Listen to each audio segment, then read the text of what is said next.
ఒక press meet పెట్టడం జరిగింది. అహోబిలం దేవస్థానంలో కానీ అహోబిలం గ్రామంలో కానీ ఏ విధంగా అక్రమాలు జరుగుతున్నాయి, ఏ విధంగా ఈరోజు అధికార పార్టీలో ఉన్న ఎమ్మెల్యే ఏ విధంగా దోచుక తింటున్నారో అక్కడ సంపదని, ఏదైతే దేవాలయానికి రావాల్సిన ఆదాయాలు కావచ్చు, గ్రామానికి రావాల్సిన ఆదాయాలు కావచ్చు, అవన్నీ కూడా వీళ్ళు అడ్డేసి ఏ విధంగా దోచుక తింటున్నారు అనే దాని మీద నేను ఒక ప్రెస్ మీట్ పెట్టడం జరిగింది నిన్న ఆలగడ్డలో. పెడితే నిన్న రాత్రి ఈ ఎమ్మెల్యే సోదరుడు విఖ్యాత్ ఆలగడ్డ నుంచి అహోబిలం వెళ్ళి అహోబిలంలో అక్కడ ఉన్న సిఏఓ, అంటే అతను నిన్ననే పదవి విరమణ చేసి కొత్త సిఏఓ అధికార స్వేరింగ్ ఇన్ తీసుకోవడం జరిగింది. అక్కడికి వెళ్ళి అతను ఏదో జుట్టు దొంగతనం చేస్తున్నాడు, దాంట్లో ఏదో నేను వాళ్ళని వెనకేసుకొస్తున్నాను అని చెప్పి మాట్లాడడం జరిగింది.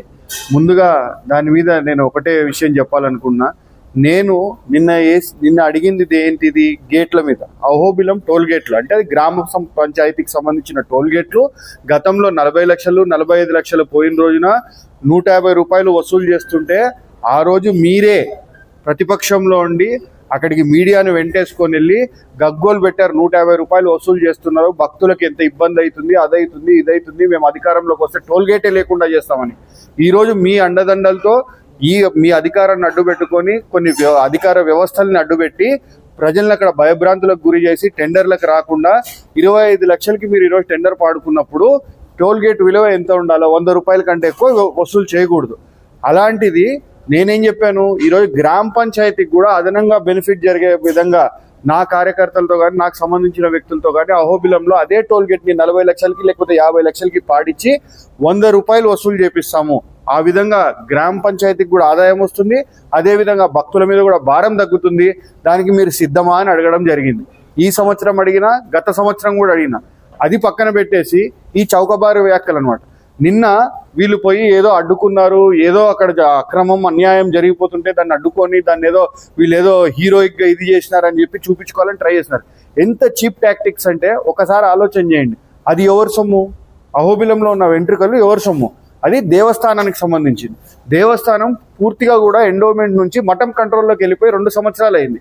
ఈ మఠం కంట్రోల్లోకి వెళ్ళిపోయిన తర్వాత మఠం వాళ్ళు దాన్ని ఏం చేసుకున్నా దాన్ని వాళ్ళు కరెక్ట్గా చేయకపోతే మనకు అడిగే హక్కు ఉంది. కానీ వాళ్ళు గత సంవత్సరము మీకు సంబంధించిన వాళ్ళే టెండర్ పాడారయ్యా, 1,50,00,000కి పాడారు, దాంట్లో 50 లక్షలు చెల్లించారు, 1 కోటి రూపాయలు చెల్లించలేదు. ఈ సంవత్సరం తిరిగి టెండర్ పెట్టాలి అని అంటే మళ్ళీ మీ వాళ్ళే బెదిరిస్తున్నారు, టెండర్ పెట్టకూడదు అని చెప్పి బెదిరిస్తూ వాళ్ళని మేము చెప్పిన ధరకే మీరు టెండర్ రాసి ఇవ్వాలా, మేము ఎంత చెప్తే అంతకే ఇవ్వాలని బెదిరిస్తుంటే వాళ్ళు ఇంటర్నల్గా ఒక అగ్రిమెంట్ చేశారు. ఒక చెన్నైకి సంబంధించిన ఒక సంస్థతో అగ్రిమెంట్ చేసుకున్నారు. ఇది ఆ అగ్రిమెంట్. ఆ అగ్రిమెంట్ చేసుకొని 1,70,00,000కి వాళ్ళకి హ్యూమన్ ఎయిర్ని పంపించాలని చెప్పేసి వాళ్ళు ఇది చేశారు. ఇది నిన్న వాళ్ళు ఏదైతే కన్సైన్మెంట్ పంపించాలనుకున్నారో దానికి సంబంధించిన వే బిల్లు, దానికి సంబంధించిన డీటెయిల్స్, దానికి సంబంధించిన ప్రొసీజర్ పేపర్స్ అన్నీ ఇవే. ఇదిగోండి, మీరు డేట్ కూడా చూడవచ్చు. 6/7/2026న ఇన్ని కిలోల ఆఫ్ హెయిర్ని పంపిస్తున్నట్టు. అది ఎవరు పంపిస్తున్నారు? అహోబిల దేవస్థానము వాళ్ళకి నచ్చిన విధంగా వాళ్ళు చేసుకుంటారు. మీరెవరు మధ్యలో పోయి అడగడానికి? ఆ జుట్టును ఆపాలన్నా, దాని మీద కంప్లైంట్ ఇవ్వాలన్నా దేవస్థానం వాళ్ళు ఇవ్వాలా. గత 1 నెల కిందట పామ్లెట్ స్వామిలో ఒక 5 కిలోలో 2 కిలోలో సమ్ ఎక్స్ అమౌంట్ ఆఫ్ హెయిర్ని దొంగలిస్తే దాని మీద వాళ్ళు దేవస్థానం వాళ్ళు కంప్లైంట్ ఇచ్చారు, పోలీసు వాళ్ళు కంప్లైంట్ రిజిస్టర్ చేశారు. మీరెవరు మధ్యలో పోయి అడగడానికి వాళ్ళని? ఈరోజు ఇదే టెండర్ పెట్టాలా అని నిన్న అక్కడ పోయిన వ్యక్తి గగ్గోలు పెడుతున్నాడు కదా, విఖ్యాత్, టెండర్ పెట్టాలా అని. మీ వాళ్ళు టెండర్ పెట్టడానికి, టెండర్ పాడడానికి డీడీలు కడితే ఆ డీడీలు కట్టిన వాళ్ళని ఏ విధంగా బెదిరిస్తున్నారు? ఇదిగోండి, ఒకసారి ఈ ఆడియో రికార్డింగ్లు కూడా వింటే మీకు కూడా అర్థమవుతుంది ఏ విధంగా వాళ్ళు బెదిరిస్తున్నారు అందరినీ కూడా అని చెప్పేసి. మీ వాళ్ళు చూడండి ఏ విధంగా బెదిరిస్తున్నారు. ప్రాణాల మీద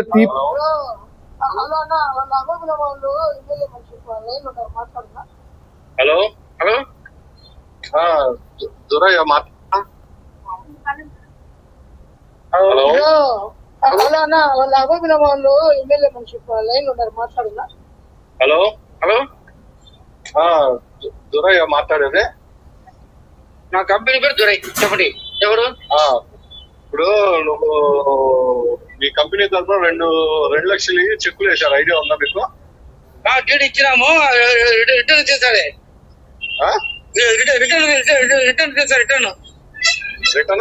రిటర్న్ పంపిస్తారు. నీకు మొన్న 200 కేజీలు ఎంటుకలు వచ్చినాయి, ఐడియా ఉందా? జూన్ 15/5/2026 ఈ హ్యూమన్ ఎయిర్ ది అగ్రిమెంట్ అయ్యింది. అదే వాళ్ళు నిన్న కలెక్ట్ అయిన హెయిర్ ని తీసుకెళ్లడానికి వచ్చారు. వచ్చి వాళ్ళు నిన్న 6/7/2026 ఇంత అమౌంట్ ఆఫ్ హ్యూమన్ ఎయిర్ ని ఈ రేటు కొనుగోలు చేసి దాన్ని తీసుకెళ్ళడానికి వాళ్ళు కార్లో లోడ్ చేశారు. మీరు మాకు తెలియకుండా ఎట్లా పంపిస్తారు? పంపించకూడదు. ఇక్కడ నుంచి టెండర్ జరపాలంటే టెండర్ జరిపితే టెండర్కి వచ్చే వాళ్ళని మీరు ఈ విధంగా బెదిరిస్తున్నారు, టెంపుల్కి ఆదాయం తగ్గిపోతుంది కాబట్టి మేము ఈ విధంగా చేస్తున్నాము అని చెప్పి వాళ్ళు చెప్తే దానికి లేదు, మేము చెప్పిన రేట్కి మీరు మాకు ఇచ్చిపోవాలి. ఈరోజు హ్యూమన్ ఎయిర్ ధర ఇంటర్నేషనల్ మార్కెట్లో 10 నుంచి 15 వేలు నడుస్తుంటే వీళ్ళు 1000 రూపాయలకో 2000కో మాకు రాసి ఇవ్వాలని చెప్పి అడుగుతున్నారు. గత 6 నెలల క్రితము ఈ సీఏఓ కాకుండా ఇంతకు ముందు సీఓని బెదిరించి దాదాపు 300-400 కిలోలు 3000 రూపాయలకి రాపించుకొని తీసుకుపోయినారు. అది రికార్డెడ్ గా ఉంది వాళ్ళ దగ్గర. అంటే ఎంత లాస్ టెంపుల్ కి? 300 అనుకున్నా 7000 రూపాయలు లాస్ అనుకున్నా 21 లక్షల రూపాయలు ఎవరు తిన్నట్టు? దేవుని సొమ్ము తినేసినారు వీళ్ళు. ప్రొసీజర్ ప్రకారం తీసుకుపోయేదాన్ని అడ్డుకొని వాళ్ళు తీసుకెళ్ళకూడదు ఇక్కడ నుంచి అని. ఎందుకంటే వాళ్ళు తీసుకెళ్ళిపోతే వీళ్ళకి రావాల్సిన ఇవి కమిషన్లు రావు కదా, దానికోసం వాళ్ళు చేసింది ఇదంతా. సరే, ఏమి లేదో ఏదో మాకు తెలుసు. ఒకటి నేను చెప్పేది, నువ్వు వచ్చి ఇలా చేసుకోవాలనుకుంటే ప్రాణం మీద ఆశ వదిలేసుకుని వచ్చి చేసుకో. ఈ రికార్డింగ్ కూడా మీ అందరికి పంపిస్తా, తర్వాత మీరు అందరు కూడా వినొచ్చు ఏం మాట్లాడినారని. ఈ విధంగా మీ వాళ్ళు బెదిరిస్తున్నారు. మళ్ళీ మీరేదో అక్కడ అన్యాయాలు అక్రమాలు జరుగుతుంటే మీరేదో అడ్డుకున్నట్టు మీరు ఒక సీన్ క్రియేట్ చేస్తారు. మీరు కనీసము మీకు కొద్దిగన్నా లోపల అంటే ఇంటిగ్రిటీ అంటారు, కొద్దిగన్నా ఆత్మసాక్షి ఉందా? దేవుని సొమ్ము దోచుక తింటున్నారు. ఈరోజు దోచుకొని తింటా మళ్ళా ఇట్లాంటి చౌకబారు వ్యాఖ్యలు, చౌకబారు వ్యవహారం నడపడానికి కొద్దిగన్నా ఇది ఉందా అని చెప్పి అడుగుతా ఉన్నా. ఈ రోజు నేను అడిగిన దానికి టోల్ గేట్ల గురించి సమాధానం చెప్పకుండా ఏదో హ్యూమన్ ఎయిర్ టెండర్, అది కూడా మీరు టెండర్ని జరగనివ్వడంలే. టెండర్ జరగాలంటే ఈ విధంగా కాంట్రాక్టర్లను బెదిరించి ఎవరు కూడా కాంట్రాక్టులకి టెండర్ వేయడానికి రాకుండా భయపడించుకొని మీరు ఈరోజు దాన్ని మీరు చెప్పిన ధర కొట్టేయాలా, దేవాలయానికి వచ్చే ఆదాయానికి గండి కొట్టాలని చెప్పి ప్రయత్నం చేస్తా. మళ్ళీ నిన్న పోయి అక్కడ ఏదో సాధించేసినట్టు ఏదో ఇది చేసినట్టు మీరు ఒక ఇది చేశారు. ఎస్, వాళ్ళు నిజంగా ఇది చేసింటే ఈరోజు కేసు ఫైల్ చేయండి అతని మీద. దేవస్థానం నుంచి కంప్లైంట్ ఇచ్చేసి అతని మీద కేసు ఫైల్ చేయండి. అతను తప్పు చేసింటే చేస్తుంది కదా దేవస్థానం కూడా.